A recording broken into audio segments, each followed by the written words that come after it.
وفا کا وقت آ گیا، وعدے کی تکمیل کا وقت آ گیا، دین کے تحفظ کا وقت آ گیا۔ حسین جا امتحان میں ثابت قدم رہنا، اور یاد رکھنا حسین جب جوان بیٹا کربلا میں تڑپے گا تو باطل کے آگے سر نہ جھکانا، قاسم کٹے گا تو باطل کے آگے ضمیر کا سودا نہ کرنا۔ حسین جاؤ، اور تمہاری بیویاں تمہارے گھر والے تمہارا انتظار کر رہے ہیں، جلدی جاؤ۔ شوق کہتا ہے رکیں، ذمہ داری کہتی ہے چلیں، دل کہتا ہے ٹھہر کر ایک مرتبہ سلام پھر پیش کریں، لیکن ذمہ داریوں کا احساس شوق شہادت کہتا ہے نہیں سن رہے ہیں دیر نہیں کرنا، توحید نیٹورک اسلامک آواز، اور اتنے توحید نیٹورک اس کا انٹرنیشنل اسلامک حسین کی آنکھ کھلی، یوٹیوب گویا کہ قبر رسول پہ لرزہ طاری تھا، آخری سلام پیش کیا اور اجازت لے کر نانا کی قبر سے رخصتی چاہی۔ حسین گھر کی طرف بڑھنا چاہتے تھے کہ دل میں خیال آیا نانا کو تو آخری سلام پیش کیا، چل کر کے امی سے بھی آخری مرتبہ سلام پیش کریں۔ جیسے ہی ماں کی قبر پر گئے حسین کو ساری ممتا کی لذتیں یاد آنے لگی۔ 3 رمضان المبارک کی وہ شب جب فاطمہ الزہرا کی وصال کی آخری شب تھی، فاطمہ جلدی جلدی سے بچوں کو نہلاتی ہے، حسین کو گویا کہ یاد آ رہا ہے میری امی نے تیسری شب میں جلدی جلدی سے نہلایا، ہاتھوں سے کھانا بنایا، کبھی حسن کے منہ میں لقمہ، کبھی حسین کے منہ میں، کبھی زینب کے منہ میں۔ کسی نے پوچھا فاطمہ اپنے بیٹوں کو کھانا یوں کھلاتی ہے؟ فرماتی ہے آج آخری شب ہے نا، کربلا میں حسین بھوکا ہوگا، ابھی کھلا دوں تاکہ آج کا کھلانا کربلا میں میرے حسین کو جب بھوک لگے گی تو ماں کے ہاتھوں کی لقمے کی لذت اس کو سہارا دے گی۔ اللہ اکبر، حسین کو وہ منظر یاد آ رہا ہے، مولا حسین ماں کی قبر سے لپٹے، امی جان اپنے بیٹے کا آخری سلام لو۔ جنت البقیع کا سناٹا، جنت البقیع کے اندر ایک عجیب سی خاموشی تھی جب حسین نے کہا امی اپنے لخت جگر کا سلام لو، آخری سلام، اور ماں میرے سر پہ ہاتھ رکھ کر دعا کر دو تاکہ آپ کا بیٹا کربلا کے میدان میں ثابت قدم رہے۔ قبر انور سے آواز آئی حسین میں تیری ماں ہوں، میری دعائیں تیرے ساتھ ہے، حسین جا اپنے آپ کو اکیلا نہ سمجھنا، حسین کربلا میں آؤں گی اور ضرور آؤں گی، اور میں نے جو دودھ پلایا ہے اس کا کرشمہ اور کرامت اپنی ماتے کی آنکھوں سے مشاہدہ کرنے کے لیے آؤں گی۔ حسین سب کچھ کرنا لیکن فاطمہ کے دودھ کی لاج رکھنا۔ حسین حسین ضمیر کا سودا، شریعت کا سودا، ایمان کا سودا نہ کرنا۔ جا حسین، ماں کی آواز نے حسین کو لرزا دیا ہے، جنت البقیع کی قبروں پہ لرزہ طاری ہو گیا ہے۔ ماں سے اجازت لی، امہات المومنین کو سلام کیا، اور اس کے بعد مولا حسین ننھی سی قبر پر گئے۔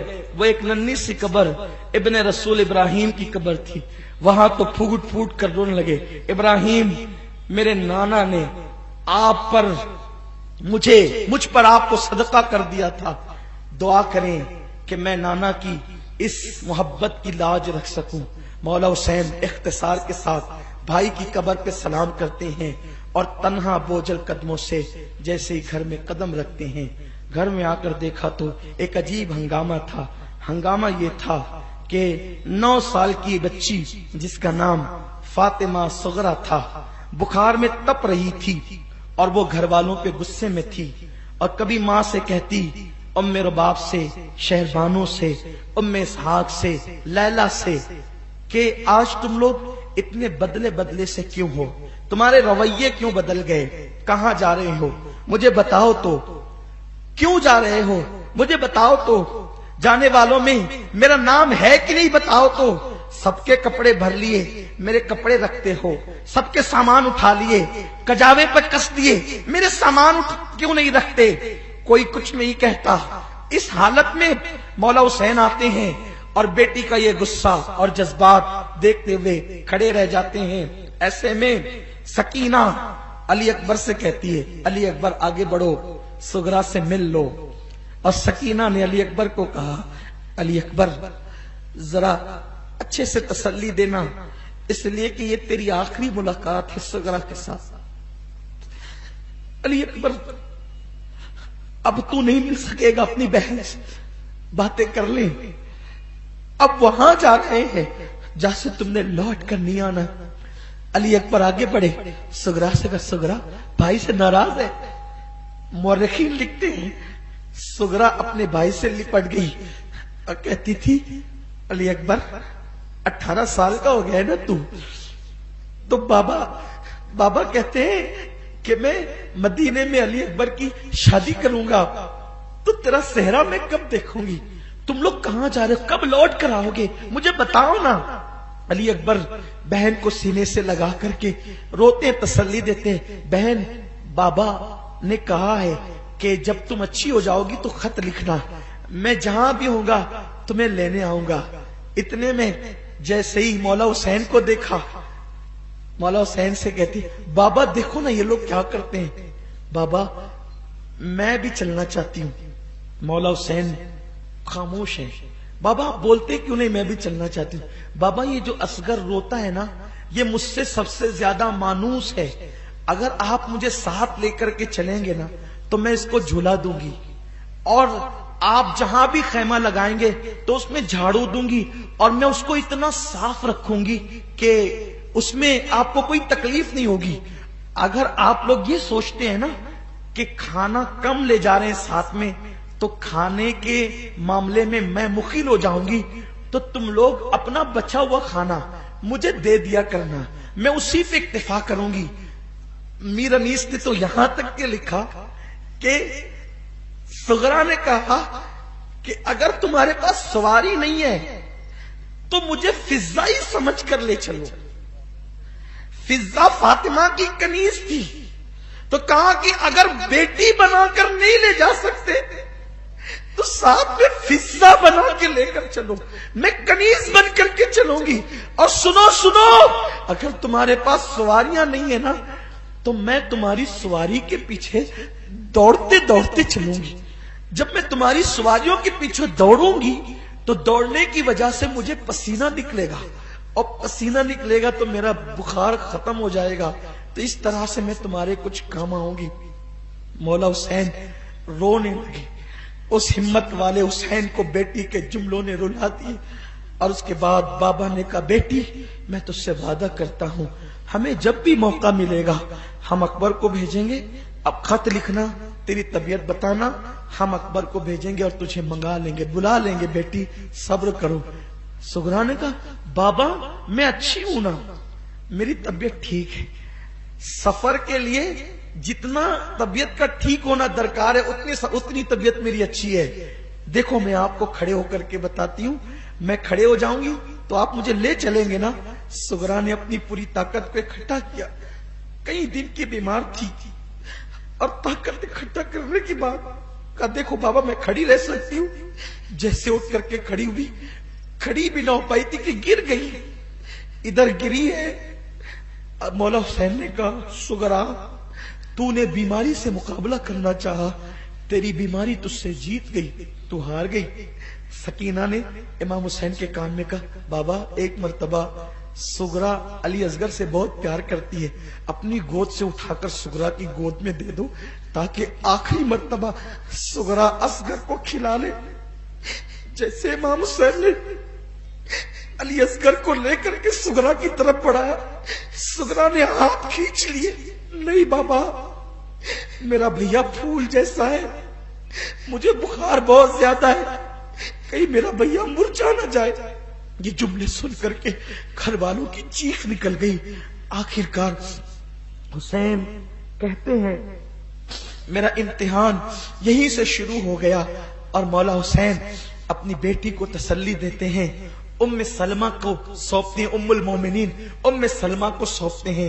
عورت جعفر طیار کے بیٹے عبداللہ ابن جعفر سے کہتے ہیں میری سغرا کا خیال رکھنا، اور اس کے بعد مولا حسین گھر سے نکلتے ہیں، سواریاں تیار تھی، اور جب آگے بڑھتے ہیں آج مدینہ منورہ کی آبرو، عرش کا تارا، حضور کی آنکھوں کا تارا مدینہ منورہ سے رخصت ہو رہا ہے۔ حسین پلٹ پلٹ کر مسجد نبوی کی طرف دیکھتے ہیں اور گویا کہ مسجد نبوی کے مینار سر اٹھا اٹھا کر حسین کی طرف دیکھتے ہیں۔ ایک دن وہ تھا ہجرت کی شب، جب امام الانبیاء مکہ چھوڑ کر نکلے تھے تو یہ حال مکہ میں تھا اور مدینے کے لوگ خوشیاں منا رہے تھے۔ آج تاریخ کا وہ دن آیا ہے کہ مدینہ منورہ کی گلیاں سوگواری میں ڈوب گئی ہے۔ حسین پلٹ پلٹ کر کہتے ہیں نانا آخری سلام لو، اور مسجد نبوی کے مینار اچک اچک کر حسین کو دیکھتے ہیں۔